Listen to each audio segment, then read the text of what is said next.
সকাল সকাল বেরিয়ে পড়েছি। আজ একটা স্পেশাল দিন। আজকে মায়াঙ্কের অন্নপ্রাশন। অপেক্ষা করো, মায়াঙ্কের দেখাও পাবে এই ভিডিওতে। আপাতত মায়াঙ্কের অন্নপ্রাশনে মামু কেমন সাজবে সেটাই দেখার। মামু স্পেশাল মামু। মায়াঙ্কের জন্য গিফট কিনতে এসেছি।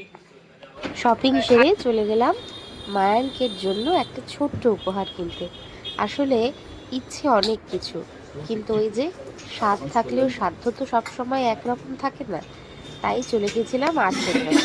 সেখান থেকে মায়াঙ্কের জন্য পছন্দ করলাম একটা সুন্দর মিষ্টি লকেট। আর প্রথমে ভেবেছিলাম আংটি কিনবো, কিন্তু তারপরে ভাবলাম একেতেই ছেলে, তারপরে অন্নপ্রাশন, আংটি তো অনেক পাবে, তার থেকে বরং একটা লকেট নিয়েই ভাবি।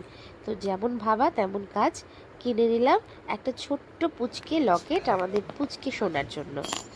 দেখো তো ডিজাইনটা ভালো হয়েছে কিনা। তো গিফট নিয়ে তারপরে সরাসরি পৌঁছে গেলাম আমাদের মায়াঙ্ক বেটার কাছে। দেখো, হলদি সেরিমনি হচ্ছে, একটা মিষ্টি মুহূর্ত। আমাদের ছোট্ট মায়াঙ্ক আমাদের কাছে ভীষণ স্পেশাল। আর আরও বেশি স্পেশাল কাদের কাছে জানো? ওই যে ব্লগে দেখা যাচ্ছে যে মানুষটা ওকে জড়িয়ে ধরে আছে, ওর বাবা, আমার মফিদা। তার সঙ্গে রুনা, মায়াঙ্কের মা। এক্ষুনি আসবে মায়াঙ্কের মায়ের ভিডিও ক্লিপিংস। দেখো, ওই দিনটা না আমরা সবাই ভীষণ আনন্দে ছিলাম, ভীষণ উৎসাহে ছিলাম। যত উৎসাহ আনন্দ সব তো এই পুচকে একরত্তিটাকে নিয়ে। এই সেদিন শুনেছিলাম মফিদা আর রুনার মাঝে আসছে একজন ছোট্ট জুনিয়র, আর সে ইতিমধ্যে এসে দেখো আমাদের মনের মণিকোঠায় জায়গা করে নিয়েছে।